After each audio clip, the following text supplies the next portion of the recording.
জয় মা মনসার জয়। কিছু গুরুত্বপূর্ণ কথা তোমাদের সঙ্গে বলতে এলাম। অবশ্যই এটা তোমাদেরই প্রশ্ন।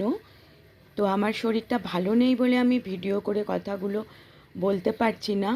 আমার জ্বর হয়েছিল আর ঠোঁটে জ্বর ঠোসা হয়েছে, তার জন্য মনে হলো তোমাদের আমি এইভাবে উত্তরটা একটু দিয়ে দিই, আর পরে আমি ভিডিও করে ডিটেলসে সব কিছু বলে দেবো। যারা অনলাইনে টাকা পাঠিয়েছো তারা একদম চিন্তা করো না, তোমাদের পুজো ঠিক সময় হয়ে যাবে। তোমরা ভিডিওতে লক্ষ্য রাখবে, যখন লাইভ লাইভ চলে মায়ের পুজোর তখন তোমরা দেখতে পাবে। তো আজকে পাঠিয়েছো বলে কালকে একদম আশা করো না, আমি তোমাদের স্ক্রিনশটগুলো পাঠিয়ে দেবো, ঠিক আছে? আর দ্বিতীয় কথা হয়েছে, তোমরা যারা বলছো কিভাবে আসবে, আমার চ্যানেলে ভিডিও দেওয়া আছে সমস্ত, মানে পুরোটা অ্যাড্রেস। তবুও তোমাদের আমি একটা ভিডিও করে জানিয়ে দেবো। আর সামানটা কি, অনেকেই প্রশ্ন করছো, সামানটা হয়েছে মায়ের একটা আশীর্বাদ।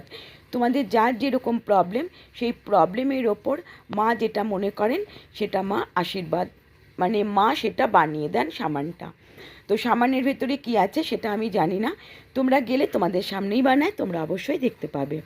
তো তোমাদের প্রচুর এরকম কোয়েশ্চেন আছে, আমি শরীরটা ভালো নেই, আমি এত উত্তর দিতে মানে ভিডিওতে বসে পারবো না, আর আমি সেরমভাবে লাইভেও আসতে পারি না। যারা লাইভে আসো তারা আমি তাদের প্রত্যেকটা প্রশ্নের উত্তর দিই। আশা করি আমি কাল থেকে আবার লাইভে আসব, তোমরা আসতে পারো তোমাদের কোয়েশ্চেন নিয়ে, আর না হলে আমি ভিডিও করে অবশ্যই তোমাদের জানিয়ে দেবো।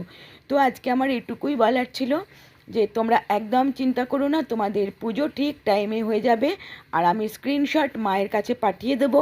আর যারা স্ক্রিনশট পাঠাওনি, শুধু ফোনে বলে দিয়েছো, মানে আমাকে মেসেঞ্জারে বলে দিয়েছো, আমি তাদের কথাও জানিয়ে দেবো যে তোমরা পুজো পাঠিয়েছো, একটু চেক করে নিতে।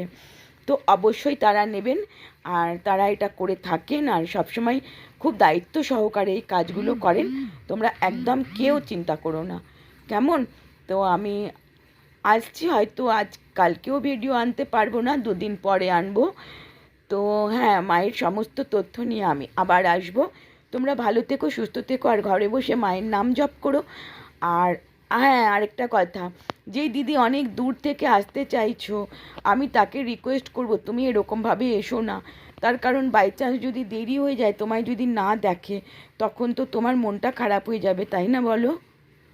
আর তুমি যেখান থেকে আসতে চাইছো, তুমি 1:30-2টোর আগে ওখানে পৌঁছতেই পারবে না, তবে তোমাকে আগের দিন এসে কোথাও থাকতে হবে। সেটা যদি তুমি ব্যবস্থা করতে পারো, যে ভোরবেলা